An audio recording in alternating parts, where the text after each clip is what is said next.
Sir Nagaraj ನಮ್ಮ ಹೆಸರು. Sir ಇಲ್ಲಿ ಏನಿಲ್ಲ, ಹೋಲ್ಸೇಲ್ ಅಂಗಡಿಗಳದ್ದು ಮಾರ್ಕೆಟು ಬೈಪಾಸ್ಗೆ ಹೋಗ್ಬಿಟ್ರೆ ಒಳ್ಳೇದು. ನೋಡಿ ಪಬ್ಲಿಕ್ ಎಷ್ಟು ತೊಂದರೆ ಆಗ್ತಾ ಇದೆಯಾ. ಇಲ್ಲಿ ಚಿಲ್ಲರೆ ಅಂಗಡಿಗೆ ಇಟ್ಕೊಂಡ್ರೆ ಏನು ತೊಂದರೆ ಏನಿಲ್ಲ ಏನು ಸರ್.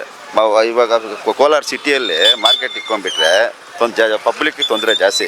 ರೈತರೆಲ್ಲ ಸಹಕರಿಸಿದ್ರೆ ಎಲ್ಲರೂ ಮಂಡಿಯವ್ರಿಗೆ ಹೇಳಿದ್ರೆ ಆಗುತ್ತೆ.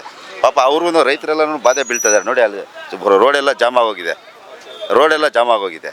ಅವರು ಪಾಪ ಒಂದು ಗಾಡಿಯಲ್ಲಿ ಎತ್ಕೊಂಡ್ಬಂದ್ರೆ ಅರ್ಧ ಗಂಟೆ 1 ಅವರ್ ಆಗುತ್ತೆ. ಪಾಪ ಮಂಡಿ ಹತ್ರ ಹೋಗಿ ಇದು ಮಾಡೋದು. ಅದೇ ಬೈಪಾಸಲ್ಲಿದ್ದರೆ ಅದು ಸ್ವಲ್ಪ ದೊಡ್ಡದಾಗಿ ಬೈಪಾಸಲ್ಲಿ ಯಾವುದೋ ನಮ್ಮ ಮಂಡಿಗಳು ಮಾಡಿಕೊಟ್ರೆ ಹೋಲ್ಸೇಲ್ದು, ಅವ್ರಿಗೆ ರೈತರಿಗೂ ಅನುಕೂಲ ಆಗುತ್ತೆ. ಇಲ್ಲಿ ನೋಡಿ ಎಷ್ಟು ಅನಾನುಕೂಲ ಇದೆ ಬಸ್ ಸ್ಟ್ಯಾಂಡು. ನೋಡಿ ಇಲ್ಲಿ ಗಲೀಜು.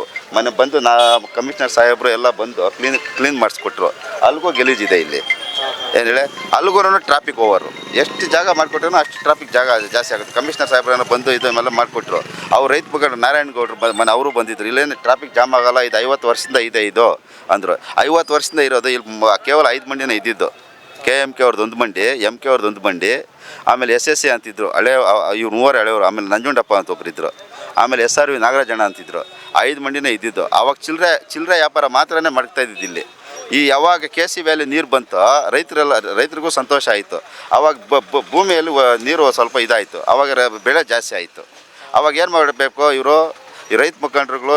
ಇಲ್ಲ, ರೈತ ಮುಖಂಡ್ರಿಗೆ ಹೋಗಿ MLA ಅವ್ರಿಗೆ MP ಅವ್ರಿಗೆ ಕೇಳಿದ್ರೆ ಸಹಾಯ ಮಾಡ್ತಾರೆ. ಯಾಕೆ ಮಾಡಲ್ಲ ಅವರು? ಇದು ಇಷ್ಟೇ ಮಾರ್ಕೆಟ್ ಇಟ್ಕೊಂಡು ಅವ್ರು ಏನು ಮಾಡೋದು ಹೇಳಿ? ಬರೀ ರೈತರಿಗೂ ಪಾಪ ಅನಾನುಕೂಲನೇ. ಅಷ್ಟು ದೊಡ್ಡ ಮಾರ್ಕೆಟ್ ಇವಾಗ ರೈತರಿಗೆ ಟಮಾಟೆ ಹಾಕೋದಕ್ಕೆ ಜಾಗ ಸಾಕಾಗಲ್ಲ ಅಂದರು. ಮೊನ್ನೆ ಶಾಸಕರಾದ ಕೊತ್ತೂರು ಮಂಜಣ್ಣ ಅವ್ರು ಏನು ಹೇಳಿದ್ರು, ಕೋರಗಂಡಳ್ಳಿ ಹತ್ರ ಮಾಡಿಕೊಡ್ತೀನಿ ಅಂದರು. ಇವರು ಹೋಗಿ ಕೇಳಿದರೆ ಅವ್ರು ಮಾಡಿಕೊಡ್ತಾರೆ. ಎಲ್ರಿಗೂ ಮಾಡಿಕೊಡ್ತಾ ಇದ್ದಾರೆ ಕೊತ್ತೂರು ಮಂಜಣ್ಣ ಅವರು. ಇವರು ಹೋಗಿ ಕೇಳಿದ್ರೆ ಮಾಡಿಕೊಡ್ತಾರೆ. ಇವಾಗ ಅಷ್ಟೇ ಅನಾನುಕೂಲ, ಅಷ್ಟು ಪರಿಸ್ಥಿತಿಯನ್ನು ಕೇಳಿ ಅವ್ರಿಗೆ ಹೋಗಿ ರಿಕ್ವೆಸ್ಟ್ ಕೇಳಿದ್ರೆ ಯಾಕೆ ಮಾಡಿಕೊಡಲ್ಲ?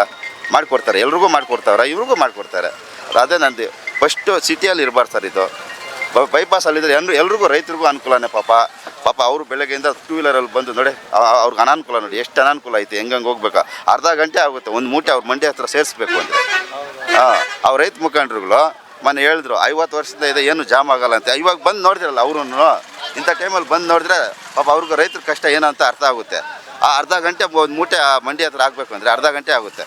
ಅದೇ ಸರ್ ನನ್ನ ರಿಕ್ವೆಸ್ಟು ಎಲ್ರಿಗೂ ನಾನು ಹೇಳೋದು ಅಷ್ಟೇ. ಅಲ್ಲಿ ಎಲ್ಲ ಒಂದು ಒಳ್ಳೆ ಜಾಗದಲ್ಲಿ ಇಟ್ಕೊಂಡು ಎಲ್ಲ ವ್ಯಾಪಾರ ಮಾಡಿದ್ರೆ ಅನುಕೂಲ ಆಗುತ್ತೆ. ಹೌದು.